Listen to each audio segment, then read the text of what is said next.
Hello friends, आज फिर से मेरे वीडियो में आपका स्वागत है। तो आज हम लोग देखेंगे क्लास 11th का एसे 1 का क्वेश्चन पेपर। ये 2024 का है, ठीक है। तो इसका हम लोग देखेंगे, क्वेश्चन के साथ आंसर भी देखेंगे कि किस तरह से क्वेश्चन पूछा हुआ था, ठीक है।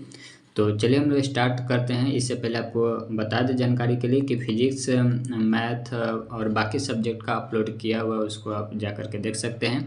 और कुछ ऐसे इम्पोर्टेंट फिजिक्स में टॉपिक है या फिर यूँ कहे कि पॉइंट है, वो सब का भी, जैसे कि डायमेंशनल फार्मूला हो गया, फिर कांस्टेंट वैल्यू हो गया, ये सब का एक अलग से वीडियो बनाया हुआ है, उसको आप जाकर के देख सकते हैं, ठीक है।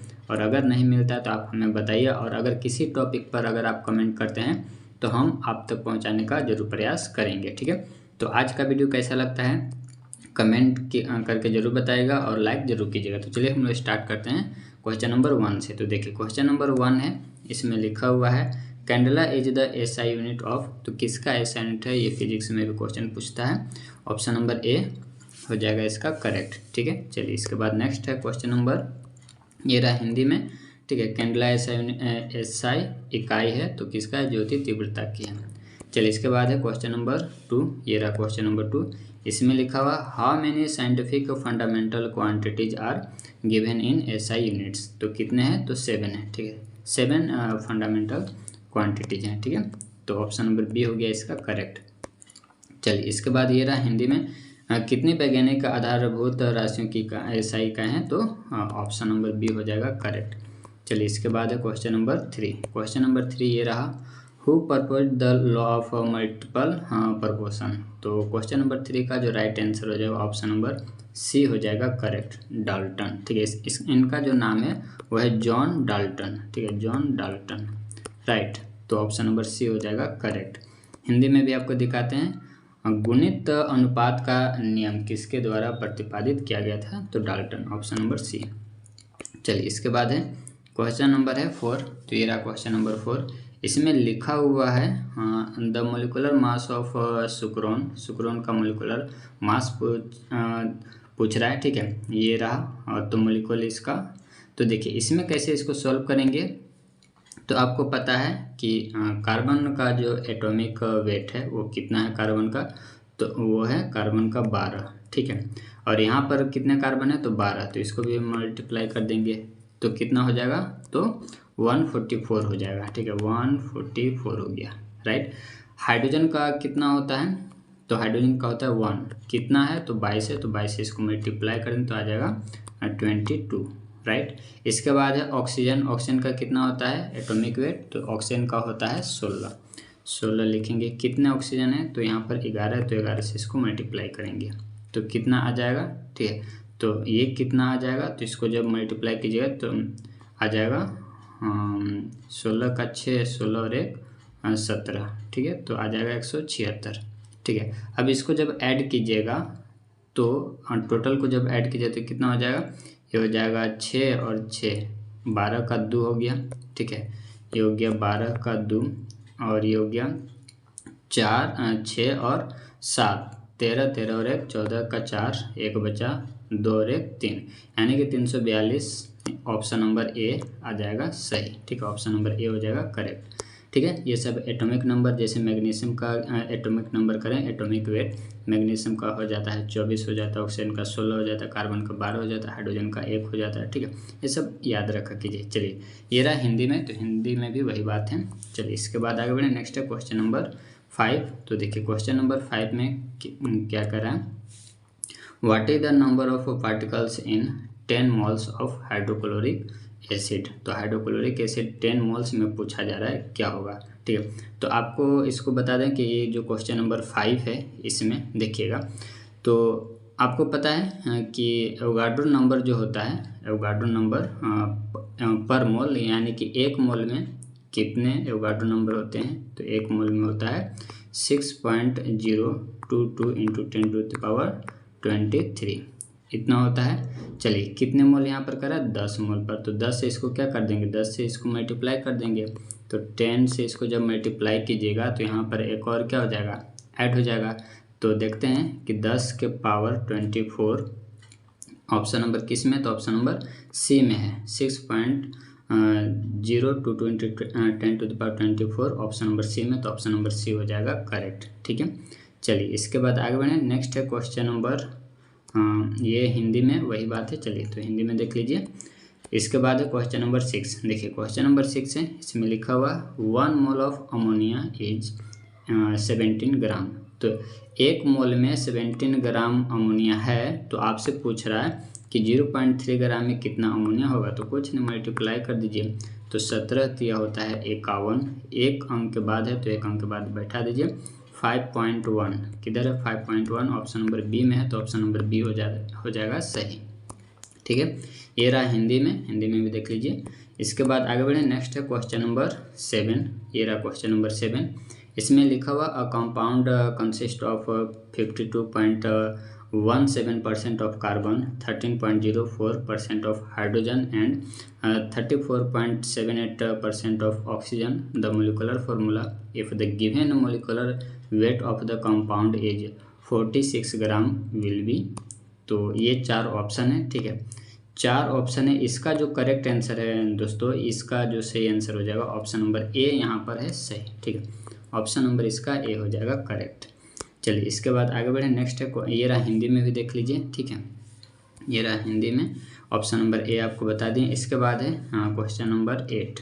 देखिए क्वेश्चन नंबर 8 में लिखा हुआ है a solution contains 8 moles of solute and the mass of solvent is 4 kg।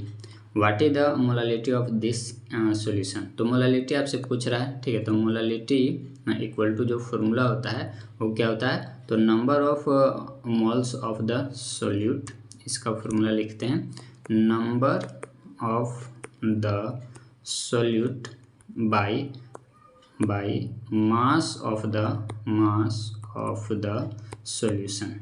ठीक है, ये इसका होता है फॉर्मूला।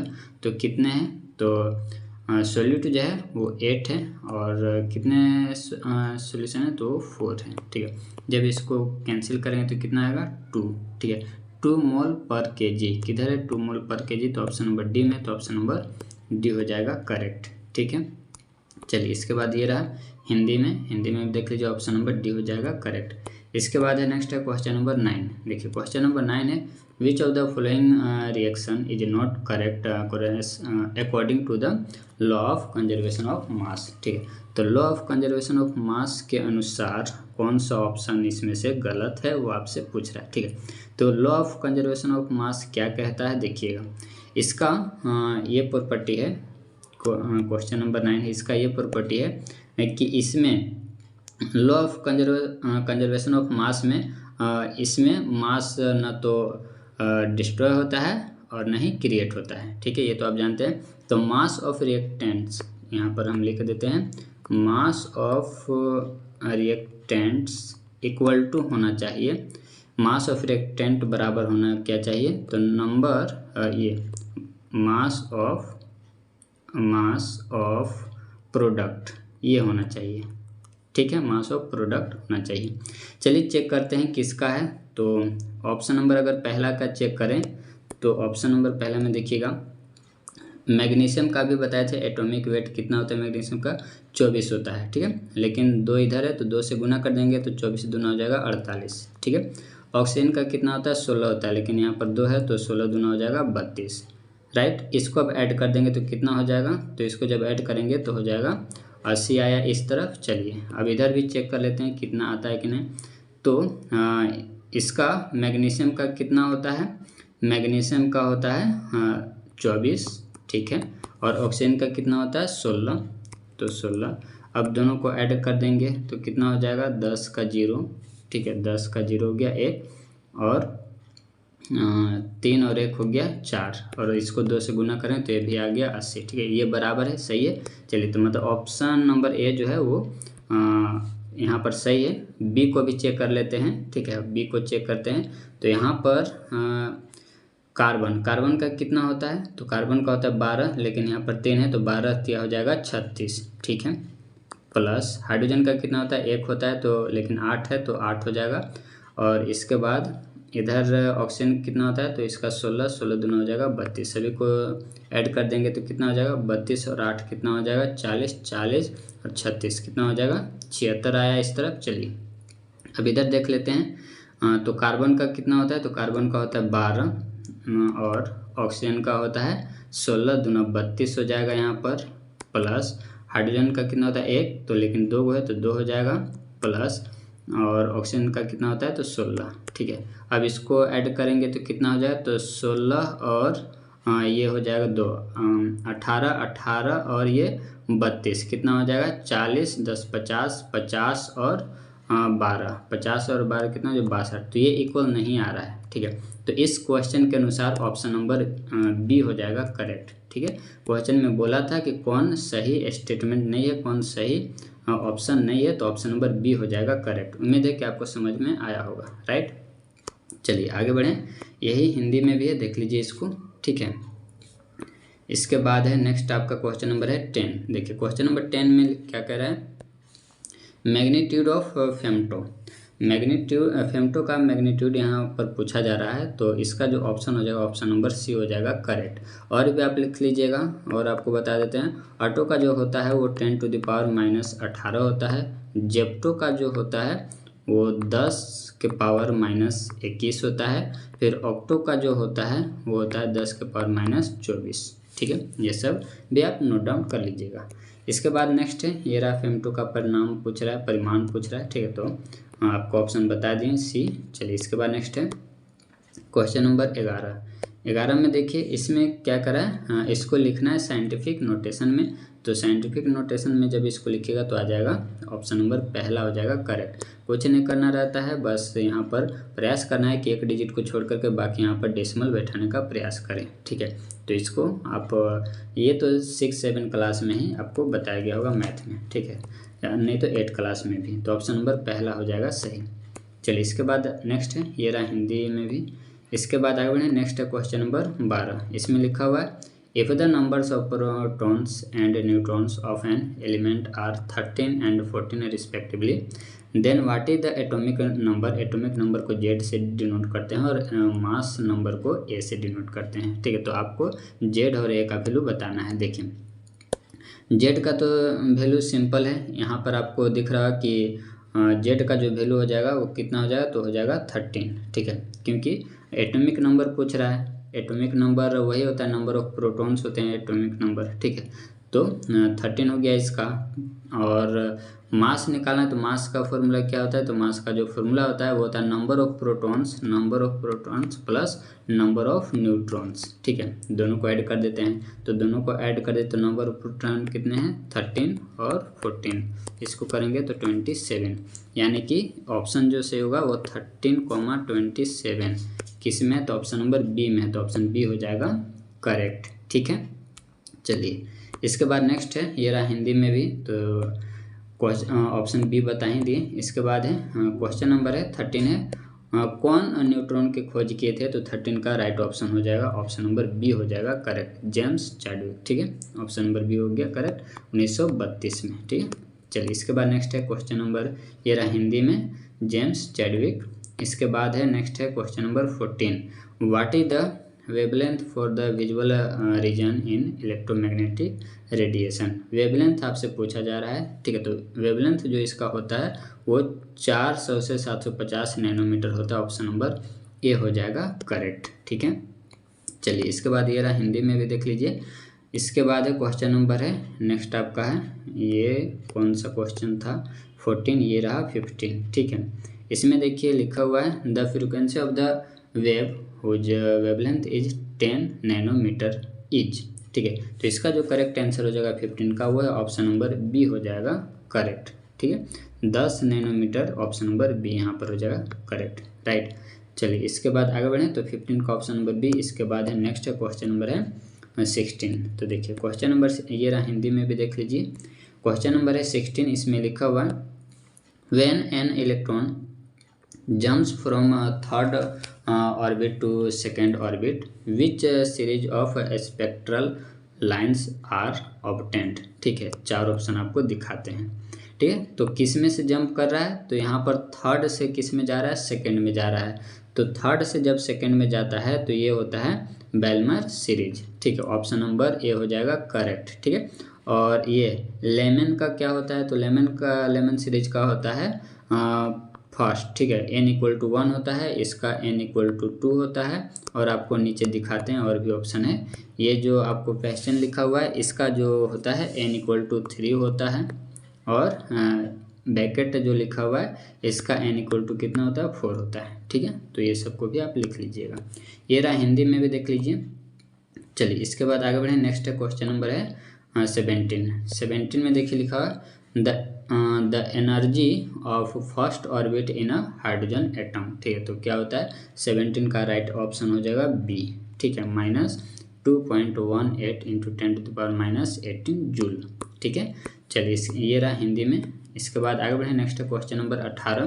क्वेश्चन नंबर 18 में पूछ रहा है who found out about dual behaviour of a matter. तो 18 का जो राइट आंसर हो जाएगा ऑप्शन नंबर पहला हो जाएगा डी, बोर्गी। चलिए इसके बाद आगे बढ़े। नेक्स्ट है, ये रहा हिंदी में देख लीजिए, डी ब्रोगली आपको ऑप्शन बता दिए।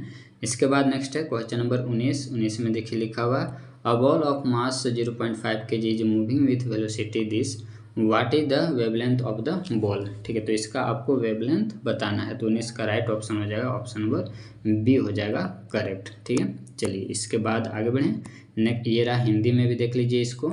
चलिए इसके बाद है नेक्स्ट क्वेश्चन नंबर है 20। तो देखिए 20 में लिखा हुआ है if the uncertainties in position of momentum are equal then uncertainty in position is given by. तो इसका जो करेक्ट आंसर हो जाएगा ऑप्शन नंबर इसका ए हो जाएगा सही, ठीक है। 20 का ऑप्शन नंबर ए हो जाएगा सही। कभी कभी आपको ये ऐसे भी लिखा हुआ मिलेगा, ठीक है। तो ऐसे भी, क्योंकि इसको 4 को बाहर निकाल दिया गया है, तो ऐसे भी लिखा हुआ मिल सकता है, ठीक है। चलिए ये रहा हिंदी में। इसके बाद नेक्स्ट है क्वेश्चन नंबर है 21 है। तो देखिए क्वेश्चन नंबर 21 में क्या लिखा हुआ है what is the shape of orbital whose l value is l, ठीक है। तो एल का यहाँ से वैल्यू पूछा जा रहा है। तो 21 का जो राइट आंसर हो जाएगा ऑप्शन नंबर बी हो जाएगा सही, ठीक है, डम्बेल, ठीक है। ऑप्शन नंबर बी हो गया करेक्ट। इसके बाद आगे बढ़े। नेक्स्ट है ये रहा हिंदी में भी देख लीजिए। इसके बाद है 22 में विच of the following set of quantum numbers is not valid, ठीक है। तो यहाँ पर आपको दिखा रहे हैं, तो क्वांटम नंबर इसमें से कौन सा वैलिड नहीं है, ठीक है। तो 22 का जो करेक्ट आंसर हो जाएगा ऑप्शन नंबर बी हो जाएगा करेक्ट, ठीक है। ऑप्शन नंबर बी हो गया सही। इसके बाद है नेक्स्ट है ये रहा हिंदी में। क्वेश्चन नंबर अगला जो है वो है 23, ठीक है। इसमें कह रहा how many electrons can exist with the principal quantum number value as 4। तो 23 का जो राइट आंसर हो जाएगा ऑप्शन नंबर सी हो जाएगा सही। मैक्सिमम 32 ही एग्जिस्ट कर सकता है, ठीक है। तो ऑप्शन नंबर सी हो गया करेक्ट। इसके बाद है ये रहा हिंदी में देख लीजिए।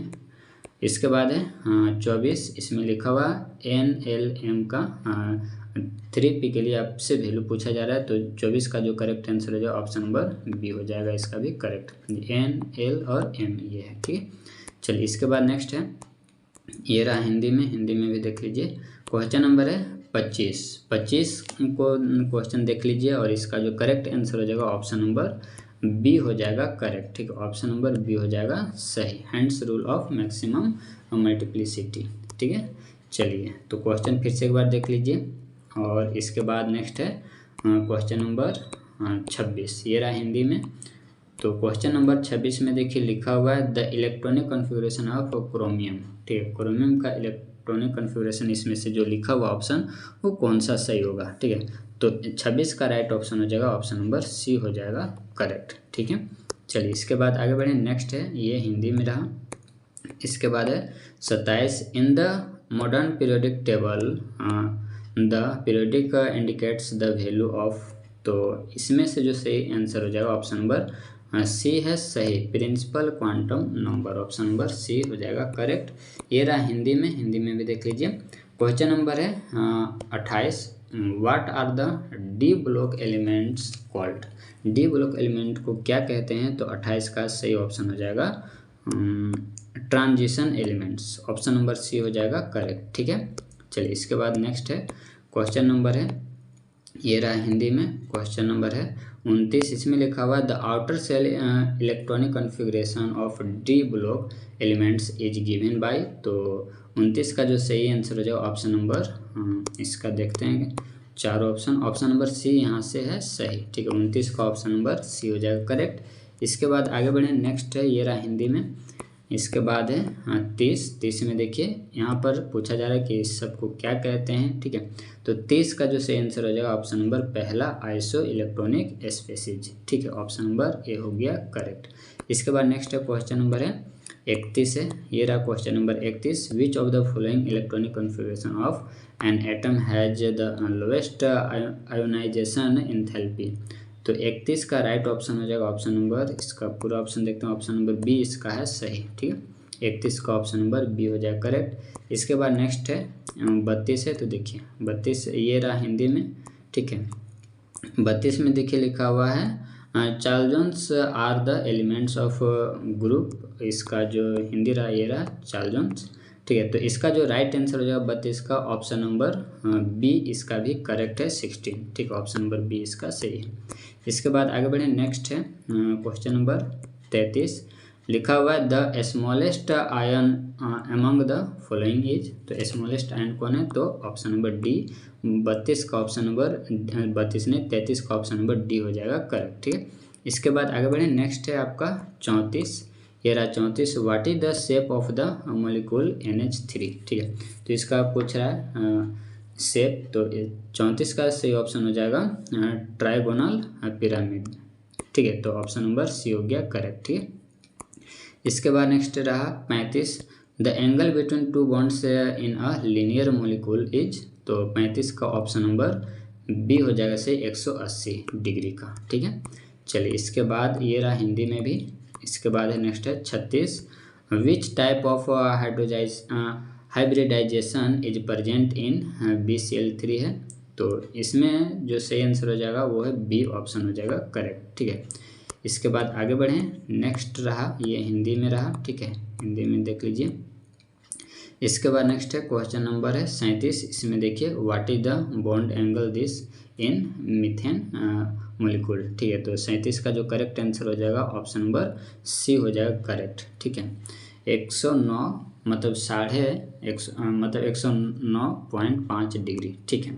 चलिए इसके बाद आगे बढ़ें, ये रहा हिंदी में। इसके बाद है अगला जो आपका क्वेश्चन है वो है 38, इसमें देखिए number of sigma bonds present in इथिन molecule, ठीक है।